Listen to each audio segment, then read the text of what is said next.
என்னுடைய குட்டி செல்வங்களே, உங்களுக்காகவே வந்திருக்கிறது பொன்னியின் செல்வன் காமிக்ஸ். பார்க்கலாம்.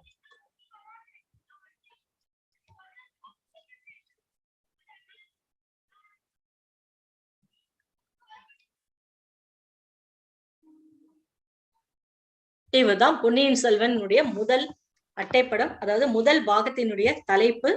இத வைக்கிறதுக்கு முன்னாடி உள்ள போயிருவோம், அதுக்கப்புறம் பின்னாடி இங்க வரலாம். இதை எழுதியவர், அதாவது இந்த உருவாக்கத்தை கொண்டு வந்தவர்கள், இந்த ஒரு முயற்சியை மேற்கொண்டு வந்தவர்கள் கலைஞர்களை பத்தி சொல்லிட்டு உள்ள போறதுதான் மரியாதைன்னு நான் நினைக்கிறேன். கலைஞர்கள் மற்றும் தொழில்நுட்ப வல்லுநர்கள் குழு, முக்கியமாக தலைமை மற்றும் படைப்பு திரு மு கார்த்திகேயன் அவர்கள். வரைகலை, அதாவது வரைந்திருக்காங்க இல்லையா, உள்ள ஒவ்வொரு ஓவியங்களுக்கும் உயிர் கொடுத்திருப்பாங்க. அது வந்து ரொம்ப ரொம்ப ஒரு ஆச்சரியமான விஷயம். அதாவது நம்ம மனசுக்குள்ள ஒரு கற்பனையா ஒரு உருவத்தை வச்சிருப்போம், அந்த உருவத்தை திரைக்கு கொண்டு வர்றதுங்கிறது சாதாரண விஷயமே கிடையாது. அப்படி அதற்கு உயிர் கொடுத்தவர்கள் மு கார்த்திகேயன் அவர்கள், so Senthil Kumaran, Joe Antony Charles Leo, Velmurugan அவர்கள், சா பிரேம் வசந்தகுமார். இவங்க அந்த 5 கலைஞர்களும் இதற்கு அருமையான வரைகலத்தை கொடுத்திருக்காங்க. வண்ணங்கள், கலர்ஸ் இல்லைன்னா படிக்க முடியுமா? என்னதான் நம்ம பிக்சர் போட்டா கூட நமக்கு வெறும் பிளாக் அண்ட் ஒயிட்ல இருந்தா, ஆனா அதுவே நம்ம கலர் கலரா பிக்சர் கொடுக்கும்போது என்ன பண்ணுவோம், இந்த பேஜ் முடிக்க முன்னாடி அடுத்த பேஜ்ல என்ன இருக்கு, அதுக்கு அடுத்த பேஜ்ல என்ன இருக்கு, இந்த ஆசையை வரணும்னா இந்த நிறங்களை வந்து அருமையா கொண்டு வந்து கொடுக்கணும். அப்படி நம்ம இடத்துல கொண்டு வந்து சேர்த்தவர்கள் பா சுந்தரராஜன், ராமா சித்தார்த்தன், நா ஸ்ரீகாந்த், பா லோகநாதன், சா மீனாட்சி ராஜேந்திரன் அவர்கள். எழுத்து வடிவங்கள், இதுக்கு வந்து ரொம்பவே பாராட்ட அடுத்தது சொல்லணும். ஏன்னா இது ஒரு பெரிய சரித்திர நாவல். எந்த இடத்துல விடணும், எந்த இடத்த கண்டிப்பா கொண்டு வந்து சொல்லணும், இத வந்து எடுக்கிறதே ஒரு பெரிய கலை. அந்த கலையை அற்புதமா படைச்சிருக்காரு பா சுந்தரராஜன் அவர்கள். ஒருங்கிணை, அதாவது இது எல்லாமே பண்ணா கூட மறுபடியும் அடுத்தடுத்த நிமிடம் சரியா வருதா, எந்த இடத்தையும் வந்து சரி, ஏன்னா இது ஒரு சரித்திர நாவல், இதுல தவறு செய்யக்கூடாது. அதே மாதிரி முழுமையா கொடுக்கணும், அதே நேரத்துல இன்ட்ரெஸ்டிங்காவும் இருக்கணும். அப்படின்னா அது ஒருங்கிணைப்பாளர் ரொம்ப ரொம்ப முக்கியம். அத மாதிரி ஒருங்கிணைத்தவர் தான் சத்யன் ஸ்ரீராம் அவர்கள். மொழியாள்கை, இதுவும் பெரிய விஷயம்தான். மொழியாள்கைனா நம்ம எப்படி எழுதுறோம், எப்படி எந்த மொழியில கொண்டு வந்து கொடுக்குறோம். ஏன்னா இது படிக்க போறவங்க பெரியவங்க கிடையாது, யாரு உங்களை மாதிரி சின்ன குழந்தைங்க. அப்ப அவங்களுக்கு புரியுற மாதிரி இருக்கணும், அதே நேரத்துல இந்த தமிழ் சுவை மாறாமலும் இருக்கணும். இதற்காக பொறுப்பெடுத்து செய்தவர் போ சரவணராஜா அவர்கள். தொழில்நுட்ப உதவி பிரசாந்த் அவர்கள். இதை முக்கியமா வெளியிட்டவர்கள் நிலா காமிக்ஸ். இந்த நிறுவனம் தான் இப்படி ஒரு அற்புதமான படைப்பை நம்மிடையே கொண்டு வந்து சேர்த்திருக்கிறது என்பதை சொல்லிக் கொள்வதில் பெருமிதம் அடைகிறேன்.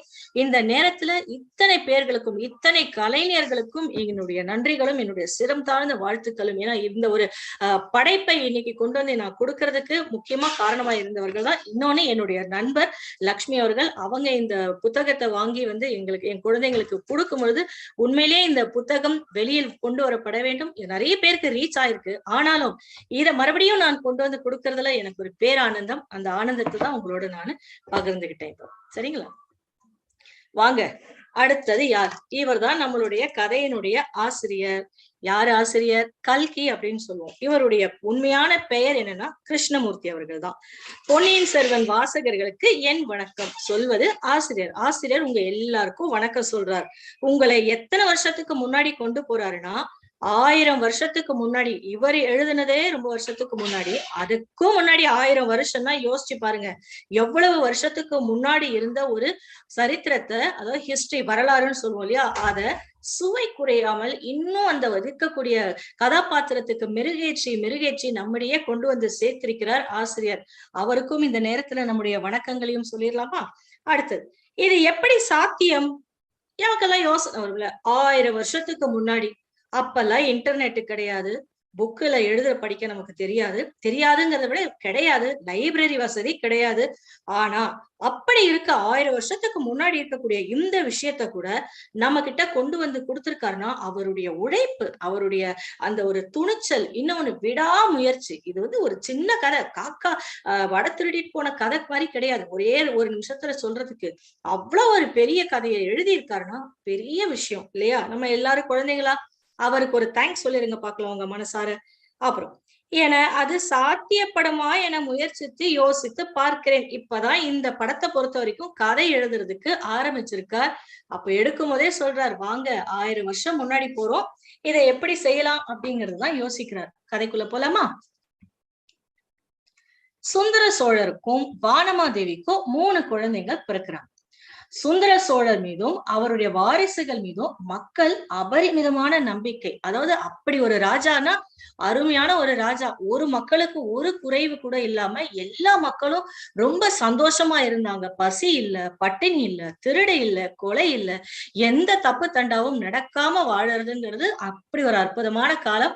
அந்த காலத்துல எழுதப்பட்ட இந்த கதை. அப்ப இருந்தக்கூடிய ராஜாவினுடைய பெயர் தான் சுந்தர சோழர். அவருடைய மனைவியினுடைய பெயர் வானமாதேவி. அவங்களுக்கு 3 குழந்தைகள் இருக்காங்க. சரிங்களா? அடுத்தது நம்பிக்கை, அன்பு அவ்வளத்தையும் வச்சிருக்காங்க அவங்க மேல. ஒரு நாள் திடீர்னு சுந்தர சோழ மகாராஜாவுக்கு உடம்பு சரியில்லாம போகும். என்ன தெரியாது, என்னவோ ஒண்ணு திடீர்னு உடம்பு சரியில்லாம போயிடுச்சு. இந்த நேரத்துலதான் பகைவர்கள் படையெடுப்பு தடுக்கவும். அதாவது ஒரு ராஜாக்கு உடம்பு முடியல, அவரால இப்ப நாட்டை காப்பாத்துறதுக்கோ இல்ல படையெடுத்து வர்றதுக்கோ முடியலன்னா, இந்த நேரத்துல பாத்தீங்கன்னா இந்த பக்கத்துல இருக்கக்கூடிய நாடுகள், சுத்தி இருக்கக்கூடிய அரசர்கள் என்ன பண்ணுவாங்கன்னா உடனே ஓடியாந்துருவாங்க. அவங்களுடைய படைகள் எல்லாம் திரட்டி இந்த உடம்பு முடியாத இருக்க ராஜாவை கொண்டு வந்து போருக்கு இழுத்து சண்டை போட்டு அந்த நாட்டை அபகரிப்பாங்க. அதனால எப்படி ஒருவேளை ஒரு சூழ்நிலை வருமோ அப்படின்றத யோசிச்சுட்டுதான் அதை தடுக்கிறதுக்காகவும் சோழ நாட்டின் எல்லையை விரிவுபடுத்தும். இது அடுத்த விஷயம். ஒண்ணு நமக்கு உடம்பு சரியில்லைனா கூட எந்த ஒரு ராஜாவும் என்ன பண்ணுவாங்கன்னா, இந்த நாடு நம்மளது, இதோட நம்ம போதும், நம்ம இதோட வாழ்ந்துடலாம் அப்படின்னு நினைக்கவே மாட்டாங்க. தன்னுடைய நாட்டினுடைய பெருமை, நாட்டினுடைய கலாச்சாரம், இதை எல்லாத்தையும் பக்கத்துல இருக்கக்கூடிய நாடுகளுக்கும் பக்கத்துல இருக்கக்கூடிய மாநிலத்துக்கும் கொண்டு சேர்க்கறதுல மிக பங்கு வகிச்சாங்க அப்படின்னு சொல்லலாம்.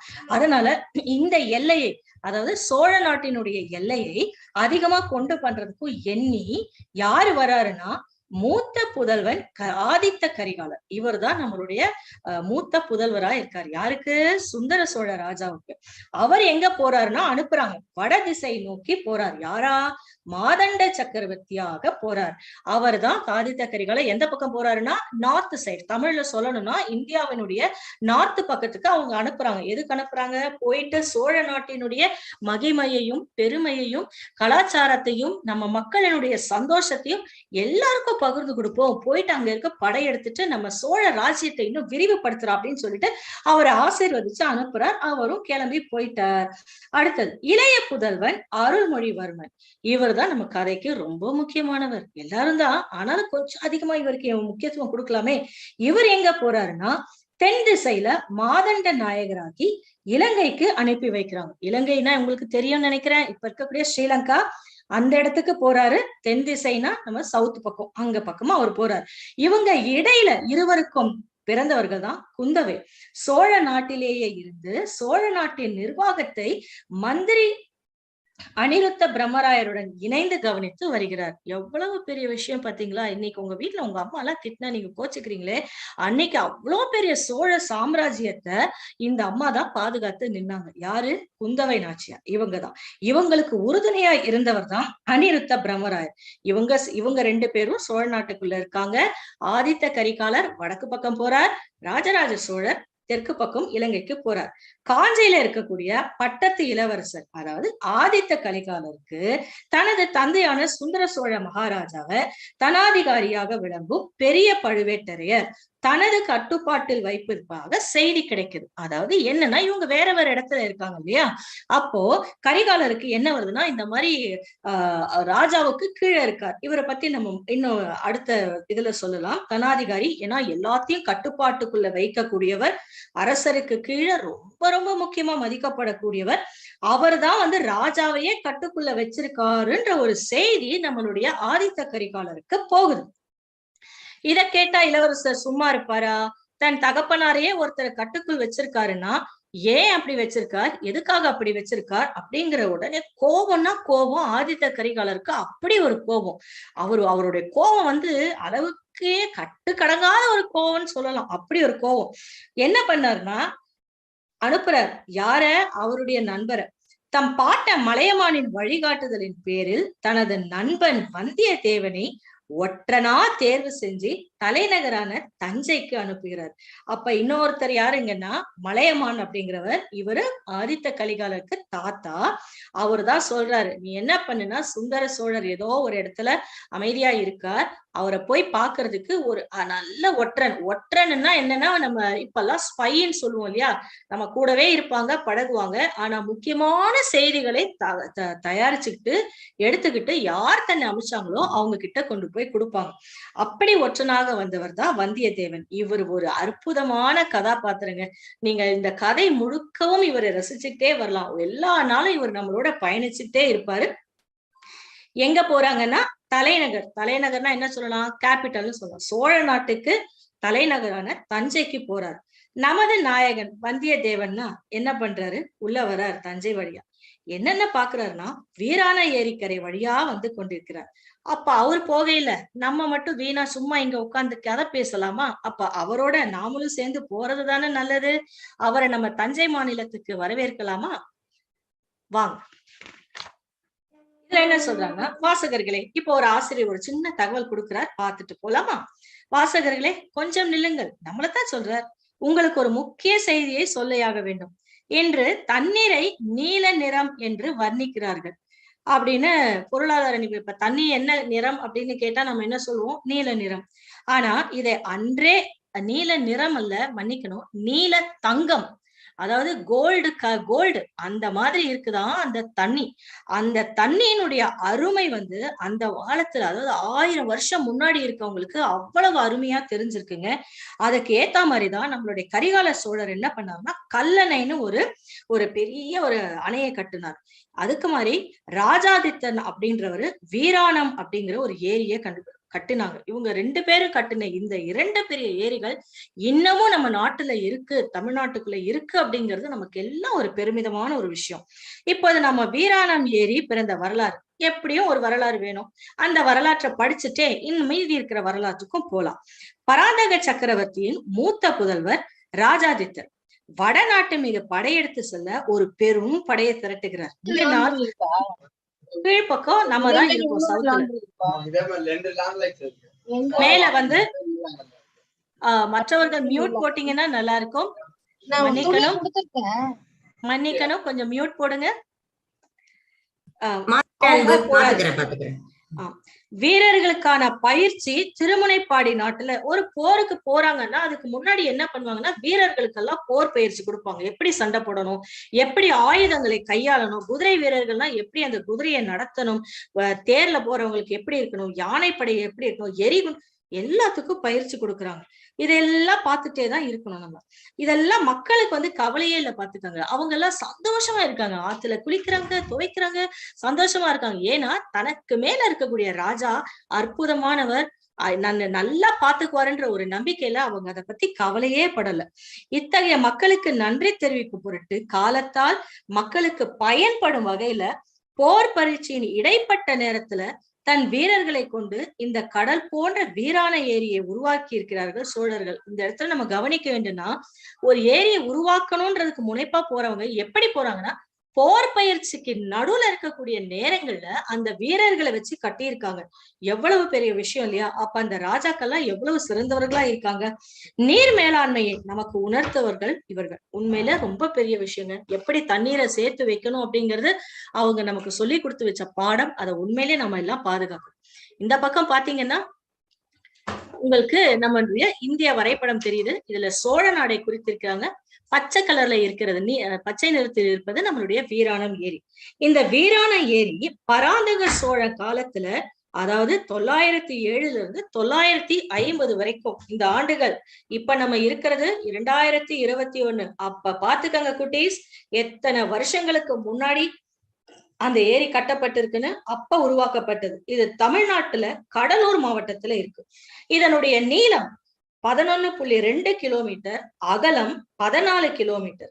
இது எவ்வளவு தண்ணி உள்ள கொள்ளும் தெரியுமா? 1445 மில்லியன் கன அடி நீரை உள்ள வச்சுக்கும் அப்படிங்கிறது கணக்கெடுத்து வச்சிருக்காங்க. இப்படிப்பட்ட ஒரு வீராணத்து ஏரியை தான் நம்ம இப்ப பார்த்துட்டு இருக்கோம். அதுக்கப்புறம் முக்கியமா இந்த புத்தகத்துல எனக்கு இன்னும் வியக்க வைத்த ஒரு சில விஷயங்கள் என்ன, சொற்கள், அதாவது நிறைய சொற்கள் வந்து நமக்கு புதுசா இருக்கலாம். அதாவது இப்ப இருக்க மக்களுக்கு தமிழ் படிக்கும் பொழுது உண்மையிலேயே புதுசா இருக்கலாம், சில ஊர்கள்லாம் புதுசா இருக்கலாம். இத பத்தி அவங்க குறிப்பு கொடுத்திருக்காங்க. இது ரொம்ப பெரிய விஷயம். இப்ப நம்ம போய் கூகுள்ல ஒண்ணு நம்ம தேட முடியாது இல்லையா? அதுக்கு பதிலா இந்த புக்குக்கு பின்னாடியே நமக்கு ஹிண்ட்ஸ் கொடுத்திருக்காங்களே, இது என்ன பெரிய விஷயம் இல்லையா? காஞ்சி, இன்றைய காஞ்சிபுரம் வடபெண்ணை ஆறுன்னு சொன்னோம். அது எங்க இருக்குன்னா இப்ப ஆந்திரா மாநிலத்துல ஓடுற ஒரு ஆறு. பாசறை, போர் நடைபெறும் இடத்துல வீரர்கள் தங்கும் இடம். அந்தப்புறம், இது அரண்மனைக்குள்ள மகாராணி, இளவரசி மற்றும் அரச குமாரிகள் வசிக்கும் பகுதி அப்படிங்கறத நம்ம தெரிஞ்சுக்கலாம். பளிங்கு மாளிகை, நான் ஒரு சிலதை மட்டும் சொல்லிட்டு போறேன், எல்லாமே சொல்லல. பண்டகசாலை, லாயம் அப்படிங்கிறது குதிரைகளை பராமரிக்கக்கூடிய லாடம் கேள்விப்பட்டிருப்போம். லாயம்ங்கிறது எனக்கு இது புது வார்த்தை, அதனால உங்ககிட்ட சொல்லிக்கிறேன். குதிரைகளை பராமரிக்கக்கூடிய ஒரு இடம். அப்புறம் சூரசம்ஹாரம், சன்னதம், உடுக்கை, தேவராட்டி. அதாவது தேவராட்டினா என்னன்னு பாத்தீங்கன்னா, இது நம்ம உள்ள நிறைய பார்ப்போம். அருள் வாக்கு சொல்பவர், அதாவது சாமி வந்த மாதிரி கண்ணை மூடிக்கிட்டு உடுக்கையை வச்சுக்கிட்டு தனக்குள்ள ஏதோ ஒரு பெரிய ஒரு எனர்ஜி வந்த மாதிரி அவங்க சொல்லுவாங்க. அதை மக்கள் எல்லாம் ரொம்ப ஆர்வமா கேட்பாங்க. குட்டீஸ், தேவராளர் அருள்வாக்கு சொல்பவர். தேவராட்டினா பெண் சொல்வார், தேவராளனா ஆண் சொல்லுவார்.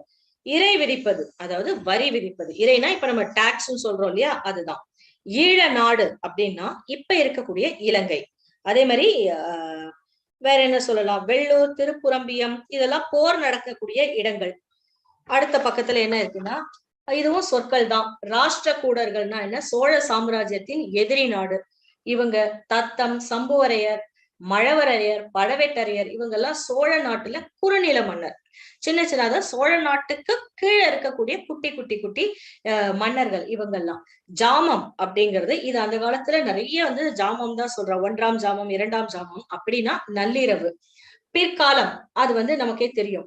அதுக்கப்புறம் தக்கோலம் அப்படிங்கிறது போர் நடைபெற்ற ஊர். இதுவும் வந்து ஒரு சரித்திரத்துல புகழ்பெற்ற ஒரு இடமா இருக்கு. அப்புறம் பூதகன், கங்க நாட்டு மன்னனுடைய பெயர் அது. சீர், நல்ல நிலையில் இருப்பது அப்படிங்க. நித்ரா தேவி அப்படின்னா தூக்கத்துக்கு ஒரு பெயர். இந்த மாதிரி நிறைய பெயர் கொடுத்திருக்காங்க. இதையும் நீங்க வாசிக்கலாம். இதுல கடைசி பக்கத்துல, அடுத்த பக்கத்துல பாத்தீங்கன்னா இந்த வரிகள் தெரியும்.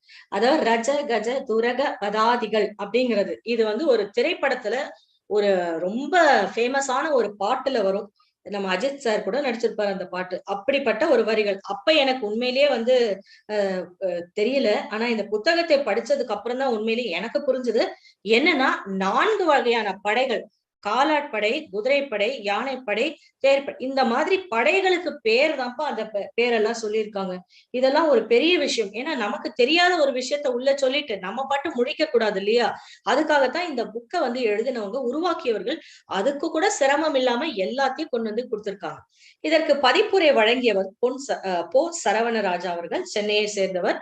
அவர் இதற்கு பதிப்புரை கொடுத்திருக்கார். கடைசியா நம்மளுடைய ஆசிரியர் சொல்லியிருப்பார். இதுதான் நம்மளுடைய புத்தகத்தினுடைய அறிவுரை. இப்ப நம்ம கதைக்குள் போகலாமா? வாங்க. இதுதான் நம்மளுடைய வீராணம் ஏரி. எவ்வளவு அழகா காட்சிப்படுத்திருக்காங்க பாருங்க. சுத்தீர வயல் இருக்கு, அதுல அழகா காகங்கள் இருக்கு. இதுக்கு நடுவுல ஒரு சத்தம் மட்டும் ஒண்ணு வருது, ஜல் ஜல் ஜல். இது என்ன ஜல் ஜல் ஜல்? மாட்டு வண்டிங்க.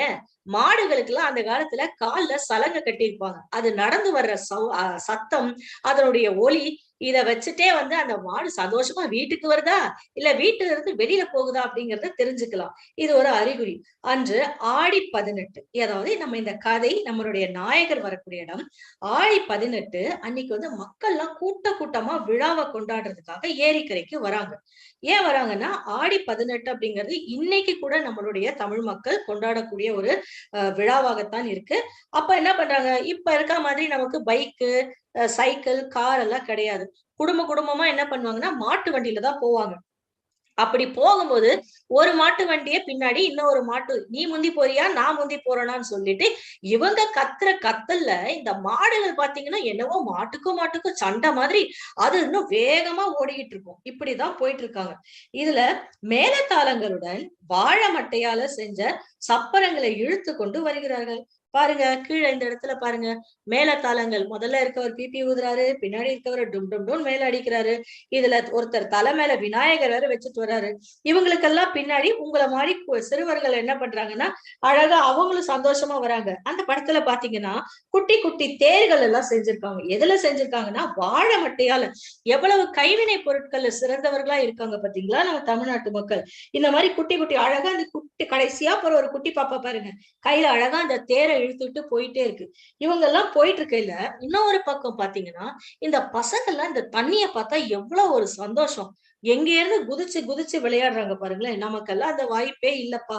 ஆனா பரவாயில்ல, இத்தனை வருஷத்துக்கு முன்னாடி இந்த குழந்தைங்க எல்லாம் தண்ணியில, இப்பெல்லாம் நம்ம மேல இருந்து குதிக்கணும்னா தண்ணியில நீச்சல் அடிக்கணும்னா பயிற்சிக்கு போறோம். இவங்களுக்கெல்லாம் அதெல்லாம் தேவையே கிடையாது பாத்துக்கோங்க. அப்படியே எந்த மேல இருந்தவனாலும் எகிரி குதிச்சு சந்தோஷமா நீச்சல் அடிச்சுட்டு போவாங்க. வீராண ஏரியினுடைய புது வெள்ளத்துல சிறுவர்கள் குதிச்சு சந்தோஷமா மகிழ்ச்சிட்டு கொண்டாடிட்டு இருக்காங்க. இந்த பக்கம் பாருங்க, எவ்வளவு பசுமையா இருக்கு இந்த இடம். இத பாக்குறதுக்கே கண்கொள்ளா காட்சி. அவ்வளவு தென்னை மரங்கள், அவ்வளவு மரங்கள். மக்கள்லாம் வயல்ல வேலை பண்ணிட்டு இருக்காங்க. உழவு நடக்குது. சோழ நாட்டினுடைய மண்வளம், நீர்வளம் சிறப்பா இருந்ததுனால மக்களும் விவசாயத்துல முன்னோடியா இருந்தாங்க அப்படின்னு சொல்றாங்க. ஏன்னா தஞ்சாவூர் சோழவர்த்தின்னு சொல்லுவாங்க. அதேனால அவ்வளவு சிறப்பா இருந்தாங்க. எல்லாம் அதான் பட்டினிங்கிற ஒரு பேச்சுக்கே இடம் இல்ல, அப்படி இருந்தது நம்மளுடைய சோழ நாடு. உழவர் விதை விதைக்கிறார். அந்த விதை விதைக்கிறதே எவ்வளவு சந்தோஷமா காமிச்சிருக்காங்க பாருங்க. ஒரு கஷ்டமான வேலையாவே தெரியல. அவர் விதைக்கக்கூடிய அந்த நெல்லை அந்த பறவைகள் எல்லாம் கொத்திட்டு போறதுக்காக என்ன சுறுசுறுப்பா அவர் சுத்தி சுத்தி சுத்தி வருது. நம்ம பக்கத்துல இருக்கக்கூடிய ஆன்டிஸ் பாருங்க, கதிர் எடுத்துட்டு போறாங்க, கூடையில சாப்பாடு எடுத்துட்டு போறாங்க.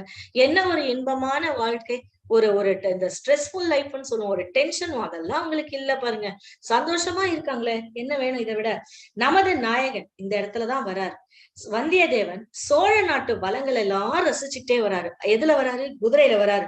டொக் டொக் டொக் டொக்குன்னு அந்த சவுண்ட் மட்டும் வருது. ஏன்னா அந்த குதிரைகளுடைய குளம்படி சத்தம் அப்படி எழுப்புது. இவரு நம்மள மாதிரியே அவரும் தான் ரசிச்சுட்டு வர்றாரு. இப்படி ஒரு நாடா, இப்படி ஒரு சோழ நாடா, எவ்வளவு மக்கள்லாம் சந்தோஷமா இருக்காங்க. இந்த நடுவுல இருக்க பக்கத்துல பாத்தீங்கன்னா தெரியும் உங்களுக்கு. அவரு மேல இருந்து கீழே உழவு செய்யக்கூடிய மக்கள் எல்லாம் பார்த்துட்டு இருக்காரு. இது பாருங்க, கீழே கடைசியில என்ன சொல்றாங்கன்னா, ஒரு உழவன் வாய்க்கால்ல வரும் நீரை அப்படியே வாரி பருகுறான். நம்ம எல்லாம் இப்ப ஃபில்டர் வாட்டர் தானே குடிக்கிறோம். அதுல வேற தண்ணிய காய்ச்சி குடிங்கிறாங்க. அதுல மிளகு போடு, சீரகம் போடு, சோம்பு போடுங்கிறாங்க. ஆனா அப்ப வாய்க்கால்ல இருக்கக்கூடிய தண்ணிய அப்படியே வாரி முடக்கு முடக்கா குடிச்சிருக்காங்க பாருங்க. ஏன்னா அந்த நாள்ல வாழ்ந்த மக்கள் தண்ணீரையும் ஓடையையும் ஆறையும் சுத்தமா வச்சிருக்காங்க அப்படிங்கறத நம்ம இதுல இருந்து தெரிஞ்சுக்கலாம். அப்படி பராமரிச்சிருக்காங்க. அதையும் நம்ம ஒத்துக்கணும் இல்லையா? ஒரு ராஜா ஏரிய கட்டி விட்டுட்டா அதை பாதுகாக்கக்கூடிய பொறுப்பு யார்கிட்ட இருக்கு? நம்மள மாதிரி மக்கள் கிட்டதானே இருக்கு. அதனால சந்தோஷமா இருக்காங்க. இந்த பக்கம் பாருங்க, நல்ல உழவர்கள் எல்லாம் சந்தோஷமா வேலை பாக்குறாங்க. பெண்கள் எல்லாம் பாட்டு பாடுறாங்க. இன்னைக்கும் நம்மளுடைய நம்ம நிகழ்ச்சியிலேயே, நம்ம தமிழா நினைவும் நிகழ்ச்சியிலேயே நிறைய பேர் பாத்தீங்கன்னா உழவு பாட்டு பாடுறாங்க. நல்ல கும்மி பாட்டு பாடியிருக்காங்க. இதெல்லாம் எங்க இருந்து ஆரம்பிச்சதுன்னு நினைச்சீங்க? இந்த மாதிரி ஆன்டிங்க எல்லாம் கொண்டு பாடின பாட்டு. இதெல்லாம் ரசிக்கிறாரு நம்மளுடைய வந்தியத்தேவன். எல்லாம் பார்த்துட்டு ரசிச்சுக்கிட்டே ஊரையும் ரசிக்கிறாரு. அங்க இருக்கக்கூடிய பெண்களையும் ரசிச்சுட்டுதான் வர்றாரு. சும்மாவா? ஆஹா, எவ்வளவு பெரிய ஏரி, கடல் போல் அல்லவா பிரிந்திருக்கிறது. ராஜாதித்தருக்கு இணை ராஜாதித்தர் தான். சொல்றவர் யாருன்னா, நினைப்பது யாருன்னா வந்தியத்தேவர். நினைச்சிட்டே வர்றாரு. இப்படி ஒரு ஏரி அவர் எங்கேயும் பார்த்தது இல்லைன்னு நினைக்கிறார். அதனாலதான் இந்த ஏரியை பார்த்த உடனே எவ்வளவு அழகு, எவ்வளவு பெரிய ஏரி, இதையெல்லாம் எவ்வளவு ரசனையோட கட்டியிருக்கார் ராஜாதித்தர்னு மனசார அந்த ராஜாவை வாழ்த்துறார். இந்த சோழ மன்னர்களே வித்தியாசமானவர்கள் தான். அவங்க வீரத்துல எப்படியோ அப்படித்தான் அறத்திலும், அறத்துல எப்படியோ அப்படித்தான் தெய்வ பக்தியிலையும். அறம்னா என்ன? நம்ம யாருக்கும் பொய் சொல்லக்கூடாது, யாருக்கும் தீங்கு நினைக்க கூடாது, சுத்தி இருக்கிற எல்லாரையும் நல்லபடியா வச்சுக்கணும் அப்படிங்கிறத சொல்லலாம். இப்படி எல்லாம் நினைச்சுக்கிட்டே போறாரு சோழ மன்னர்களை பத்தி. அந்த பக்கம் போத்தீங்கன்னா மரம் இருக்கு, பெரிய மரம். அதுக்கு கீழே ஒரு குடும்பமா உட்கார்ந்து சாப்பாடு சாப்பிடுறாங்க. அந்த சாப்பாடு ஊட்டுறது யாருன்னு பாத்தீங்கன்னா ஒரு பாட்டி. அவங்க மொத்த சாப்பாடு இதுக்கு கூட்டாஞ்சோறுன்னு சொல்லலாம். உருட்டி இப்பதான் நம்ம தனித்தனியா குழம்பு தனியா, பதார்த்தங்கள் தனியா எல்லாம் வச்சு சாப்பிடுறோம். அப்ப இருக்க மக்களுக்கு சுவைக்கு ரொம்ப முக்கியத்துவம் கொடுத்து அழகா என்ன பண்ணாங்க, கூட்டாஞ்சோறு எல்லாத்தையும் ஒன்னா போட்டு பிசைஞ்சு எல்லாருக்கும் ஒரு ஒரு உருண்டையா கொடுத்திருப்பாங்க. இப்படி சந்தோஷமா பார்க்கும்போது இவரும் என்ன பண்றாரு, பார்த்துக்கிட்டே தான் போறாரு. நம்மளையும் இவங்க எல்லாம் கூப்பிடுவாங்களா அப்படின்னு நினைச்சாரா என்ன தெரியாது. நானா தான் அப்படித்தான் நினைச்சிட்டு போயிருப்பேன். சிந்தாம சாப்பிடுங்க தம்பிகளா அப்படின்னு இங்க இருக்கக்கூடிய பெரியவர் சொல்றாரு.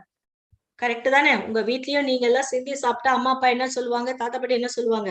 சிந்தாம சாப்பிடணும். இந்த பண்பு அப்பத்திலிருந்தே நம்ம கிட்ட இருந்திருக்கு அப்படிங்கறத சொல்றாரு. ஆஹா, சோழ நாட்டு பெண்கள் அழகானவர்கள்னு கேள்விப்பட்டிருக்கேன். ஆனா இங்க இருக்கும் ஒவ்வொரு பெண்ணும் தேவதை போல அல்லவா காட்சி அளிக்கிறாங்க. நம்ம கூடாரத்தை இங்கேயே அடித்து விட போகணும்னு நினைக்கிறாரு நம்மளுடைய வந்தியத்தேவன். எவ்வளவு சேட்டை பாருங்க. இப்படி இவரிங்க கூடாரத்தை அடிச்சா நம்ம வீட்டு பெண்கள்லாம் சும்மாவா இருப்பாங்க? அதுக்குள்ள அந்த பக்கத்துல ஒரு குரல் வருது.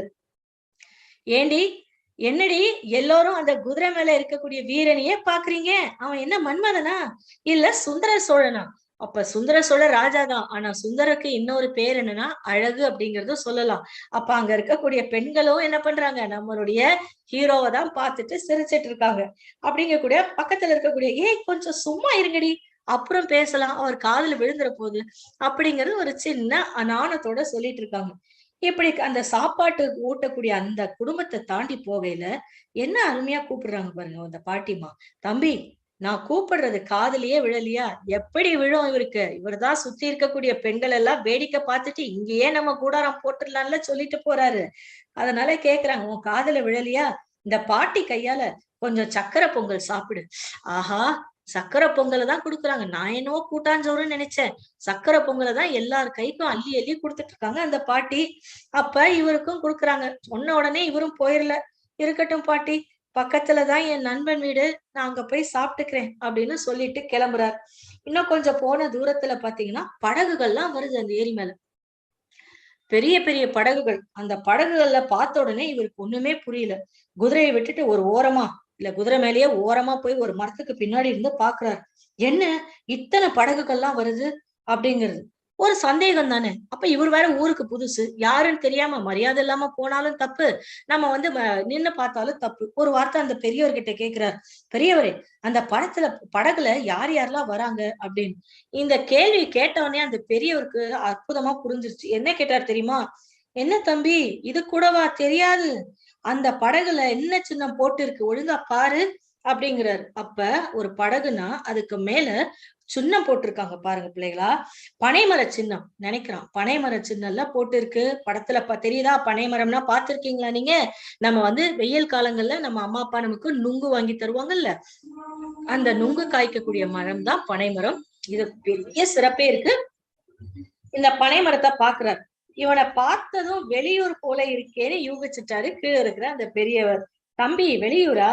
அதான், அதுல பெரிய பழுவேட்டரையர் வராரு. அந்த 60 பிராயத்துக்கு பின்னாடியும் எவ்வளவு துடிப்பா இருக்காரு பாரு. அவரை பார்த்தா கோழையும் வீரன் ஆயிடுவான்ல. எவ்வளவு பெருமிதம். வரக்கூடியவர் பழுவேட்டரையர்கள் அப்படின்னு சொன்ன உடனே யோசிக்கிறான் நம்மளுடைய வந்தியத்தேவன்.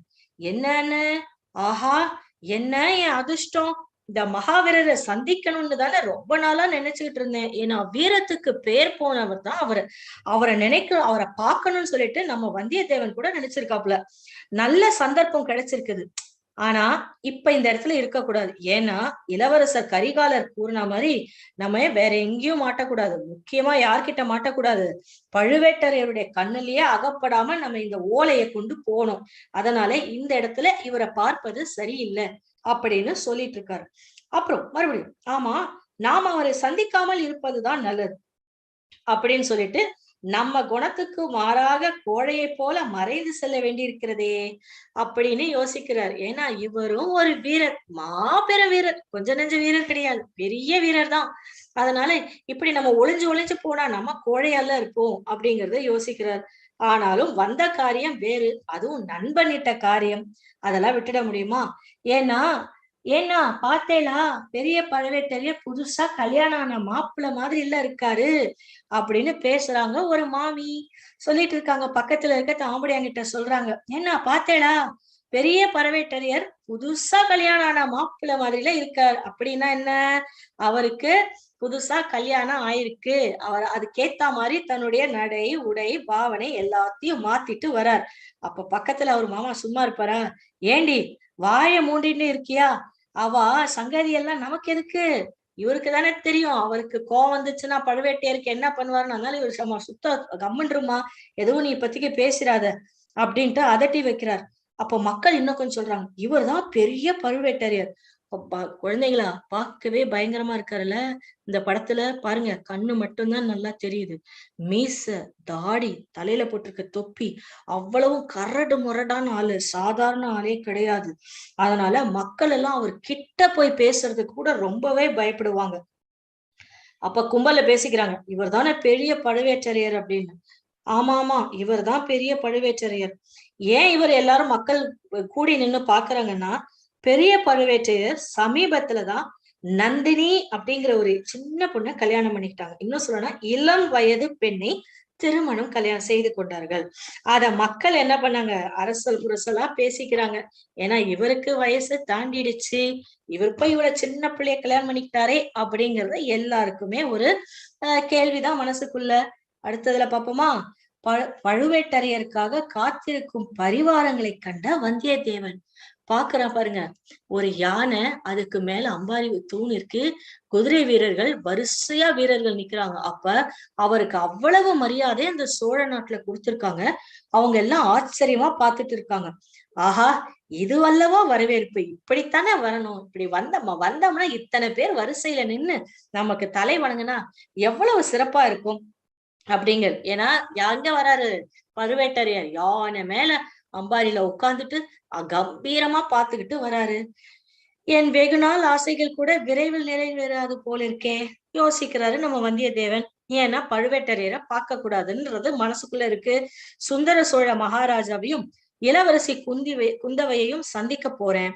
வழியில எந்த தடையும் இருக்க வேண்டும், இல்லாம இருக்கணும். ஏன்னா அப்பதான் பிரச்சனையில மாட்டக்கூடாது அப்படின்னு ஒரு பக்கம் இருந்தா கூட, இன்னொரு பட்சம் எந்த தடை வந்தா என்ன, கையில வால் இருக்கு, எடுத்து சொடட்டணும்னா எவனா இருந்தாலும் நம்ம பாத்துடலாம். நெஞ்சில துணிவு இருக்கு, பிறகு நம்ம என்ன கவலைப்படணும், ஓடு வண்டிய அப்படின்னு இதெல்லாம் யோசிச்சுக்கிட்டு சுத்திர.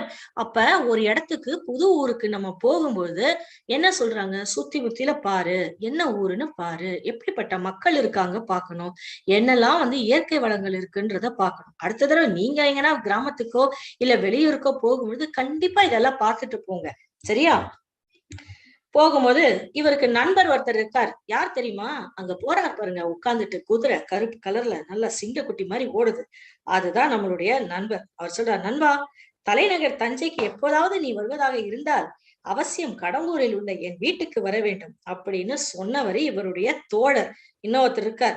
இப்போ ஓட்டிட்டு போற இந்த நண்பர்கிட்ட, வா நம்ம அவனை போய் பார்ப்போம், நம்மள ரொம்ப நாள் வாவான்னு சொல்லி கூப்பிட்டுட்டு இருக்கான், அவனை போய் பார்க்க வேண்டியதுதான். யார் அவன், கடம்பூர்ல இருக்கக்கூடிய அவனுடைய நண்பன். அதுவும் எப்ப போனோமா, சூரியன் மறைவதற்கு முன்னாடி. இப்ப இருக்க மாதிரி லைட் எல்லாம் அப்ப கிடையாது குட்டீஸ். அப்பெல்லாம் வீட்டுல இருக்கக்கூடிய விளக்குகள் தான். அதுவும் இப்ப நம்மலாம் எவ்வளவு நாடி முடிச்சிட்டு இருக்கோம். அப்பெல்லாம் பொழுது முடிஞ்ச உடனே கொஞ்ச நாளை கழிச்சு சாப்பிட்டுட்டு எல்லாம் சந்தோஷமா கூடி நின்னு பேசிட்டு உடனே தூங்கிடுவாங்க.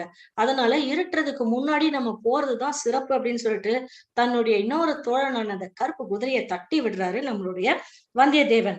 வந்து விட்டார் விண்ணகரம் கோயிலுக்கு. இது பாருங்க, எவ்வளவு அழகா சித்தரிச்சிருக்காங்க, எவ்வளவு அழகா வரைஞ்சிருக்காங்க பாருங்க. விண்ணகரம் கோயில், அதை சுத்தி மக்கள், பக்கத்துல இருக்கக்கூடிய வீடுகள், இயற்கை காட்சிகள், கூடையில எல்லாம் என்னவோ வித்துட்டு போறாங்க, மக்கள் போறாங்க, சந்தோஷமா இருக்காங்க. வந்தியத்தேவன் வீராணத்திலிருந்து கடம்பூருக்கு விண்ணகரம் கோயில் வழியாக போறார். அப்போது அங்க விவாதம் நடக்குது, முக்கியமான இடம். அதை அவன் கவனிக்கிறான்.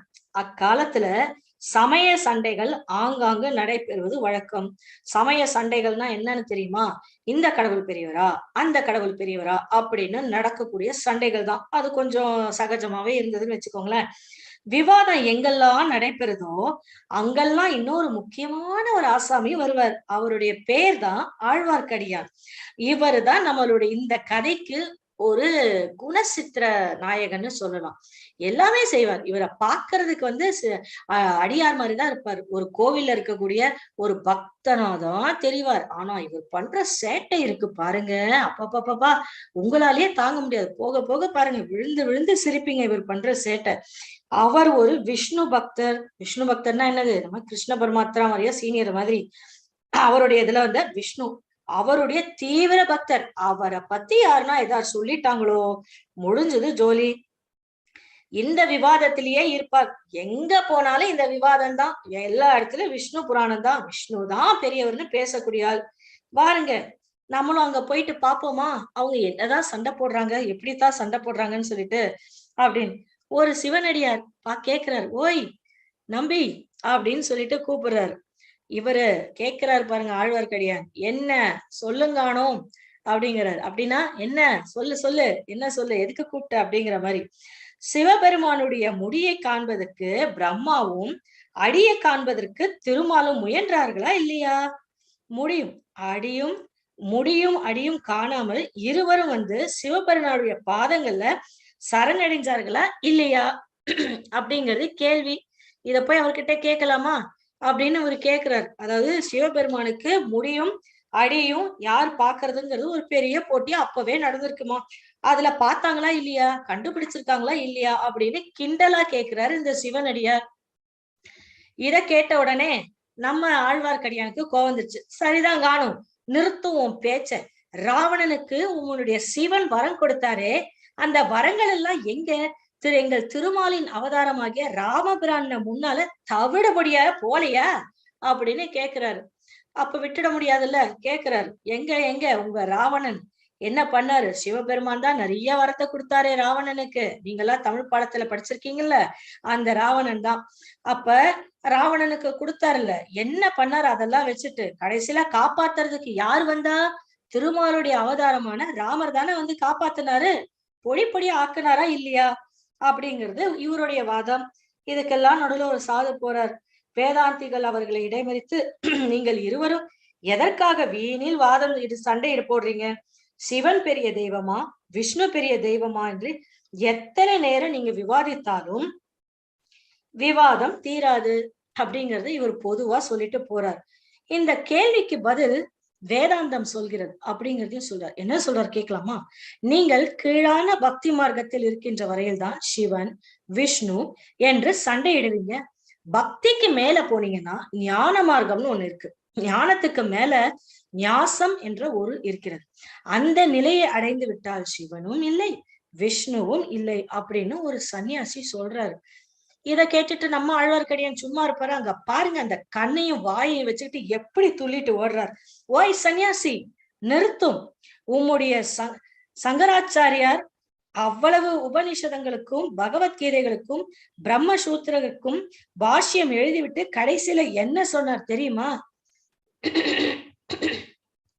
அப்ப ஒண்ணுத்தையும் விட்டு வைக்கல போல இருக்கு நம்ம ஆழ்வார்க்கடியார். பஜகோவிந்தம் பஜகோவிந்தம் பஜகோவிந்தம் மூடமதே என்று உம்மை போன்ற மௌடீகர்களை பார்த்துதான் மூடமதேன்னு சொன்னார் தெரியுமா? தெரியாம வந்து என்கிட்ட பேசுறீங்க அப்படின்னு கோச்சுக்கிட்டாரு. ஆனா நம்மளுடைய சன்னியாசி என்ன சொல்றான்? என்னை மூடமதி என்று சொன்னது சரிதான். ஏனென்றால் உன் கையில் வெறும் தடியை வைத்துக் கொண்டிருக்கும் நீ வெறும் தடியை ஆகிறாய். உன்னை போன்ற வெறும் தடியனோடு பேச வந்தது என்னுடைய மூடமதியினால் தானே. இது ஒரு நல்ல பதில் தான். என்ன சொல்றாருன்னா, கையில பாரு எந்த பெரிய தடிய வச்சிருக்க, உன்கிட்ட வந்து நான் சமாதானம் பேச வந்தேன் தெரியுமா, உண்மையிலே எனக்கு தாண்டா மூளை இல்ல அப்படின்னு சொல்லிட்டு அவரே அவரை கோபமா பேசிக்கிறார். கோபமா ஆழ்வார்க்கடியான் தடியை சுற்றி கொண்டு, ஓய் சுவாமிகளே, என் கையில வச்சிருப்பது வெறும் தடி அல்ல, உன் மொட்டை மண்டையை உடைக்கும் சக்தி உடையதுங்கானும் சொல்லிட்டு அவர் மண்டையை பழக்கிறதுக்கு ஓடுறாருங்க. மக்கள் எல்லாம் ஒரே கத்துறாங்க. அந்த வைஷ்ணவனை பாத்தீங்களா எப்படி முரட்டுத்தனமா பேசுறான், அரசாங்கத்துல ஏதோ முக்கிய பதவியில இருப்பான் போல இருக்குன்னு இதுவும் ஒரு வதந்தி மாதிரி பேசிக்கிறாங்க. இவ்வளவு தைரியமா ஒருத்தன் வந்து பேசுறானே, ஒருவேளை அவன் அரசாங்கத்துல இருக்கவங்களுக்கு ஏதாவது முக்கியமான பதவியில இருப்பானோ அப்படின்னு கேக்குறாரு. அதுல இன்னொருத்தர் சொல்றாரு, இருக்கும் இருக்கும், யாரு கண்டா யாரு எந்த பதவியில இருப்பாங்க நமக்கு தெரியாது இல்ல, அதனால இருக்க வாய்ப்பு இருக்குன்றத சொல்றாரு. உடனே நம்ம சன்னியாசி என்ன சொல்றோம்னா, அப்பனே நிறுத்திக்கொள், தடி உன்னுடைய கையிலேயே இருக்கட்டும், நீயே உன் கைத்தடியால் என்னை அடித்தாலும் அதற்காக நான் கோபம் கொள்ள மாட்டேன். என்ன ஒரு அமைதியான ஒரு பேச்சு. நீ என்னை அடிச்சா கூட உன் மேல எனக்கு கோபம் வராது. உன்னுடைய சண்டைக்கு வரவும் மாட்டேன். அடிப்பதும் பிரம்மம், அடிபடுவதும் பிரம்மம். என்னை நீ அடித்தால் உன்னையே அடித்துக் கொள்கிறவனாவாய் அப்படிங்கிறது சொன்னா நம்மளுக்கு இன்னும் கோவம் வருது. இன்னும் பயங்கரமா கோவப்படுறாரு. ஆழ்வார்க்கடியான் பொதுமக்களை பார்த்து என்ன சொல்றாரு, தோ எல்லாரும் பாருங்கள், பிரம்மத்தை பரபிரம்மம் திருச்சாத்து சாத்த போறாரு, என்னைத்தான் நானே தடி கொண்டு தாக்க போகிறேன் அப்படின்னு சொல்லிட்டு போறார், அடிக்க போறார். ஆழ்வார்க்கடியான் தன்னை அடிக்க தயாராவதை அறிந்த வேதாந்தி அவ்விடத்தை விட்டு பக்குவமா போறாரு. அதாவது தன்னை தானே அடிக்கிற மாதிரி, கண்டிப்பா என்கிட்டதான் தடி எடுத்துட்டு வந்து அடிக்க போறான்னு சொல்லிட்டு அந்த சன்னியாசி என்ன பண்றாரு, சந்து பொந்துல பூந்துட்டு அவர் பாட்டு தடிய சுழற்றாரு. நம்மளுடைய ஆழ்வார்க்கடியான் யாரு மண்டை உடைய போதோ தெரியலையே, தேடுறாரு, எங்க அந்த வேதாந்தி ஓடிட்டானா அப்படின்னு சொல்லிட்டு தேடிட்டு வர்றாரு. எதிரில் இருக்கக்கூடிய சிவனடியாரை பார்த்து, ஓய் பாதத்துளி பட்டரே, நீர் என்ன சொல்கிறீர்? மேலும் வாதம் செய்ய விரும்புகிறா, இல்ல சுவாமியாரை போல நீரும் ஓட்டம் அடிக்கிறீரா? ஒருத்தரை தான் விரட்டிட்டாரே, பேசாம இருக்கலாம்ல. பக்கத்துல இருக்கிற சிவனடியாரையும் விட்டு வைக்கல. அவரை போய் கேக்குறாரு, என்ன அவரை மாதிரி நீயும் ஓட போறியா, இல்ல இங்க இருந்து என் கூட வாதம் பண்ண போறியா அப்படின்னு. இவருக்கு கோவம் வரல, சாந்தமாவே பேசுறாரு. நானா ஒரு நாளும் அந்த வேதாந்திய போல ஓட்டம் எடுக்க மாட்டேன். என்னையும் கண்ணன் என்று நினைத்தாயா? கோபியர் வீட்டில் வெண்ணெய் திருடி உண்டு மத்தால் அடிப்பட்டவன் தானே உம்முடைய கண்ணன். கோவத்துக்கு மேல கோவத்தை இப்படி ஏத்துனா நம்ம ஆழ்வார்க்கடியான் என்னதான் பண்ணுவான்? சொல்றாரு, வெண்ணைய திருடிட்டு அடி வாங்கினவன் தானே உன்னுடைய கண்ணன், அவனை மாதிரி என்னையும் கோழன் நினைச்சியா அப்படின்னு சிவனடியார் கேக்குறார். ஐயோ ஐயோ, நம்ம ஆழ்வார்க்கடியான் ஏங்கானும் உம்முடைய பரமசிவன் பிட்டுக்கு மண் சுமந்து முடிகள் அடிப்பட்டதை மறந்து விட்டீரா அப்படின்னு கேக்குறாரு. இதுல என்ன தெரியுதுன்னா, குழந்தைகளே, நிறைய கதைகள் நம்ம பெற்றோர்கள் கிட்ட நீங்க இதெல்லாம் கேட்கலாம். சிவனுக்கு எப்ப மண் சுமந்தாரு, எப்ப கிருஷ்ணர் வன்னிய திண்ணி அடி வாங்கினாரு, எப்ப அடிமுடிய தேடினாங்க, இதெல்லாம் குட்டி குட்டி நம்மளுடைய இந்த கதையில இருந்து நம்ம எடுத்துக்கலாம். உங்க வீட்டுல இருக்கக்கூடிய தாத்தா பாட்டி கிட்ட எல்லாம் நீங்க மறக்காம இந்த கதையெல்லாம் விடாம கேட்டு பாருங்க, கதை நல்லா சொல்லுவாங்க. அப்பா இவர் சொல்றாரு, நீங்க மட்டும் என்ன பண்ணீங்க, பிட்டுக்கு மண் சுமந்து அடி வாங்கலையா அப்படிங்கிறார். ஆழ்வார்க்கடியான் விவாதம் செய்யும் பொழுது மற்றவர்களை தன் தடியை வைத்து மிரட்டுவதை பார்க்கிறாரு நம்மளுடைய ஹீரோ. வண்டி மேல குதிரை மேலேயே உட்கார்ந்துட்டு இவ்வளவு சேட்டை பண்ணக்கூடிய ஆளை ரசிச்சு பாக்குறாரு. என்ன கோவம் வருதுன்னா, அந்த தடிய பிடுங்கி அவனை 4 சாத்து சாத்தலாமா அப்படிங்கிற கோவமே வருது. நமக்கு கூட தானே வருது. அவருக்கு கிட்ட இருந்து பாக்குறாரு, அப்ப அவருக்கு வராதா கோவம்? அவ்வளவு கோவம் வருது. ஆனா இந்த மூட்டை சண்டையை எப்பவும் தடுத்து நிறுத்த வேண்டும். இது தேவையில்லாத ஒரு சண்டைன்னு நினைக்கிறாரு வந்தியத்தேவன். கடவுள் 2 கடவுளும் பெரியவர்கள் தான், ஏன் நம்ம போய் சண்டை போட்டுக்கணும்? சந்தோஷமா இருக்க வேண்டியது தானே. யாருக்கு எந்த கடவுள் பிடிக்குதோ ஏத்துட்டு போக வேண்டியது தானே. எதுக்கு இப்படி சண்டை போடுவானே? சரி, எப்படியாவது சமாதானப்படுத்தணும் அப்படின்னு நினைச்சிட்டு வர்றாரு. வந்தியத்தேவன் அனைவருடைய கவனத்தை ஈர்க்கும் விதமாக, அனைவரும் கொஞ்சம் அமைதியாக இருங்கள் அப்படின்னு கைய காமிக்கிறார். எல்லாரும் கொஞ்சம் அமைதியா இருங்க அப்படிங்கிற சொல்றாரு. சொல்லிட்டு, ஐயா எதற்காக நீங்க சண்டை போடுறீங்க? வேறு வேலை ஒண்ணும் இல்லையா உங்களுக்கு? சண்டைக்கு தினம் எடுத்தா ஈழ நாட்டுக்கு போக வேண்டியதானே. ஒருவேளை உனக்கு சண்டை போட ஆசையா இருந்தா ஈழ நாட்டுக்கு போய் சண்டை போடு அப்படிங்கிறத சொல்றாரு. ஏன்னா அங்க ஒரு படை போயிருக்குல்ல, அந்த படையில ஒரு வீரனா நீயும் போய் அங்க போய் சண்டை போடு, இங்க எதுக்கு சண்டை போடுற அப்படிங்கிறது. அதுக்கு பதிலடி கொடுக்குற மாதிரி சொல்றாரு நம்மளுடைய ஆழ்வார்க்கடியான். இந்த படத்தை பார்த்தாலே ஒரே சிரிப்பா வருது பாருங்க. இவன் யாரா நியாயம் சொல்ல வந்திருக்கான் நடுவுல அப்படின்னு அமைதியா இருக்கக்கூடிய ஒரு பாட்டை சொல்றாரு. இவன் தான் இந்த முரட்டு வைஷ்ணவனுக்கு சரியான ஆளு. கண்டுபிடிச்சிட்டாங்க மக்கள், இவன் தான் சரியான ஆளு. யாருக்கு? நம்ம ஆழ்வார்க்கடியானுக்கு. மத்தவங்க எல்லாம் என்ன சொல்லுங்க, சொல்லு இன்னும் கொஞ்சம் சொல்லு, தம்பி நீ சொல்லு, விட்டுறாதீங்க, இது ஒரு பெரிய சண்டையா போயிட்டு இருக்கு, இவன் கையில தடிய வச்சுட்டு மொட்டை மண்டையனெல்லாம் அடிக்கிறேன்னு சொல்றான், அதனால இவனை முதல்ல பிடுங்க அப்படின்னு சொல்றாரு. வந்தியத்தேவன் சொல்றாரு, எனக்கு தெரிந்த நியாயத்தை சொல்றேன். சிவபெருமானும் நாராயணமூர்த்தியும் சண்டை போட்டுக் கொள்வதாக தெரியவே இல்லையே. அவர்களே சிநேகமாகவும் சுமூகமாகவும் இருக்குவர்களாக. அப்படி இருக்கும்போது இந்த நம்பியும் பட்டரும் எதற்காக சண்டை போட வேண்டும்? நியாயமான பதில். அற்புதமா தீர்ப்பு சொல்றார். அப்ப சிவனடியார் இந்த பிள்ளை அறிவாளியாவே தோன்றுகிறானே, ஆனா வேடிக்கை பேச்சினால் விவாதம் தீர்ந்து விடுமா? சிவபெருமான் திருமாலை விட பெரிய தெய்வமா இல்லையா என்ற கேள்விக்கு இவன் வழி சொல்லட்டும். கருத்துதான் சொன்னாரே, அமைதியா இருக்கலாம்ல, இவ்வளத்தையும் நல்லாதான் சொல்றான், அமைதியாதான் பேசுறான்னு சொல்லிட்டு கடைசியில அந்த கேள்வியை திருப்பிட்டாரு பாருங்க வந்தியத்தேவன் கிட்டேயே. நீயே சொல்லு, சிவனும் பெரிய தெய்வம் தான், திருமாலும் பெரிய தெய்வம் தான், இருவரும் சமமான தெய்வங்கள், யாரை வேண்டுமானால் தொழுது கொள்ளுங்கள், சண்டை எதற்கு நம்ம பட்டிமன்றத்துலதான் நடுவர்கள் என்ன பண்ணுவாங்க, இந்த பக்கமும் சொல்ல மாட்டாங்க, அந்த பக்கமும் சொல்ல மாட்டாங்க. முடிஞ்ச அளவுக்கு எல்லாரையும் சமாதானமா எல்லா கருத்துக்களுக்கும் பதில் சொல்ற மாதிரி இவரு என்ன சொல்லிட்டாரு, 2 கடவுளையும் சமமா பாருங்க, சந்தோஷமா இருங்க. இதுக்கு நம்ம ஆழ்வார்க்கடி என்ன சொல்ற தெரியுமா? அது எப்படி சொல்லலாம்? சிவனும் விஷ்ணுவும் சமமான தெய்வங்கள் எப்படி நீ சொல்லலாம்? சொல்றதுக்கு ஏதாவது ஆதாரம் வச்சிருக்கியா? ஆதாரம்னா என்னது? ப்ரூஃப் ஏதாவது வச்சிருக்கியா அப்படின்னு கோபமா கேக்குறாரு. யோசிக்கிறார் நம்மளுடைய வந்தியத்தேவன். இவனை என்ன செய்யலாம், எப்படி சொன்னா இவன் அடங்குவான் அப்படிங்கிறது ஒரு பெரிய யோசனையிலே இருக்காரு இவரு. ஆனா ஆழ்வார்க்கடியான் யோசிக்கிறேன், நல்லா மாட்டிக்கிட்டான், வசமா மாட்டிக்கிட்டான், இப்ப சொல்லுவானா பதிலு, பாக்கலாம் அப்படின்ட்டு. அப்ப இவர் கேக்குறாரு, ஆதாரமா வேணுமா உனக்கு? தோ சொல்றேன் கேளு. நேற்று மாலை வைகுண்டத்துக்கு போயிருந்தேன். யாரு போயிருந்தாங்களா? வந்தியத்தேவன் சொல்றாரு, நான் போயிருந்தேன். எப்போ? நேத்து மாலை சாயந்தரம், நேத்து சாயந்தரம் நான் வைகுண்டத்துக்கு போனேன். அதே சமயத்துல பரமசிவனும் அங்க இருந்தார். 2 பேரும் ஒரே மாதிரி ஆசனத்துல பக்கத்து பக்கத்துல உட்கார்ந்து இருந்தாங்க. அவர்களுடைய உயரம் எல்லாம் ஒன்னாதான் இருந்துச்சு. ஒருத்தரும் நீ அதிக ஹைட்டு, நான் அதிக ஹைட்டுலாம் இல்ல. 2 பேரும் சமமா உட்கார்ந்து இருந்தாங்க.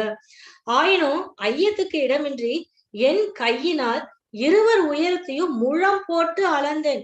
முழம் போடுறதுன்னா என்னது? பூவெல்லாம் அளப்பாங்க பாருங்க. அந்த மாதிரி இவர் விஷ்ணுவையும் சிவனையும் அளந்து பார்த்தாராம். அளந்து பார்த்ததுல இருவரும் சமமான உயரம் இருந்தாங்க.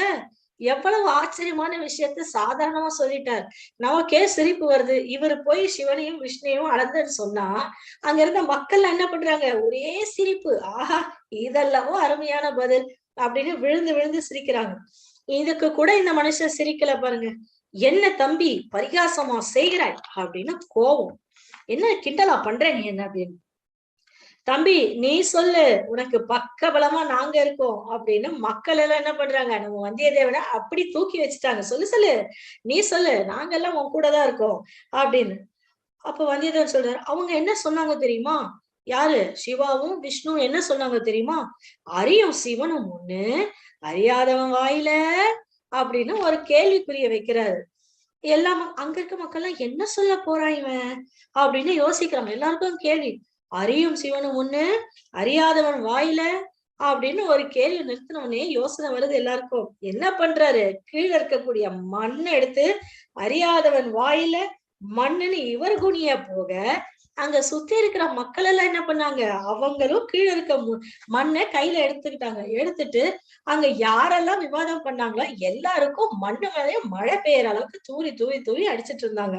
இதை கேட்ட சிவனடியார், நிறுத்துங்கள், இல்லை என்றால் சபித்து விடுவேன் அப்படின்னு கோபமா கத்துறார். சாபம்னா என்ன தெரியுமா? திட்டுறது. திட்டுறது, நீ இப்படி போயிருவ, அப்படி போயிருவ அப்படின்னு சொல்லிட்டு ஒரு கோபத்துல சொல்றது. அதனால அவர் சொல்றாரு, சபித்து விடுவேன், உடனே நிறுத்துங்க இந்த பேச்செல்லாம் அப்படின்னு சொன்னோடனே ஆழ்வார்க்கடியார் சும்மா இருப்பாரா?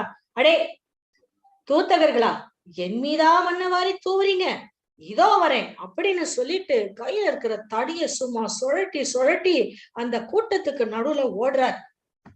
இதற்கு நடுவுலதான் ஒண்ணு சத்தம் வருது. டும் டும் டும் டும் டும் டும் டும் டும்னு அடிக்கிறாங்க மேலும்.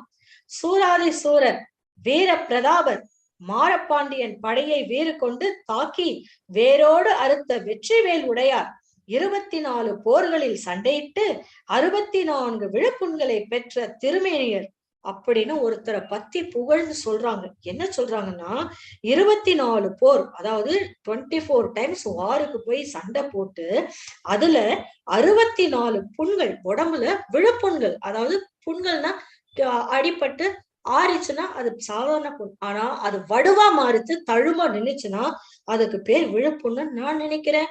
நம்ம கருத்து கேட்போம். அப்ப அந்த 64 விழுப்புண்களை பெற்றவர், இதை எவ்வளவு ஒரு பெருமையா சொல்றாங்க தெரியுமா? அடிக்கடி சொல்லுவாங்க பாருங்க, 64 விழுப்புண்களை பெற்றவர், சூராரி சூரர் வீர பிரதாபர் மாரப்பாண்டியன் படையை வீறு கொண்டு தாக்கி வேரோடு அறுத்த வெற்றிவேல் உடையார் 24 போர்கள்ல சண்டையிட்டு 64 விழுப்புண்களை பெற்ற திருமேனியர், சோழ நாட்டு தனாதிகாரி, தானிய பண்டார நாயகர், இறை விதிக்கும் தேவர், பெரிய பழுவேட்டரையர் விஜயம் செய்கிறார், பராக் பராக் பராக் அப்படின்னு தண்டாரம் போட்டு அறிவிக்கிறாங்க. இவர்தான் பெரிய பழுவேட்டரையர். அவர் அந்த ஊருக்குள்ள வருவதை அறிவிக்கிறார்கள். இவர் ஊருக்குள்ள வருவதனால என்ன நடக்க போகுது அப்படிங்கிறது தெரியலையே. பார்க்கலாம். அடுத்த வாரத்துல நிச்சயமா நம்ம இந்த பெரிய பழுவேட்டரையர் நல்லவரா கெட்டவரா, இந்த ஆழ்வார்க்கடியான் அடங்குனானா இல்லையா அப்படிங்கறதெல்லாம் அடுத்த தொடர்ல காண்போம். இப்ப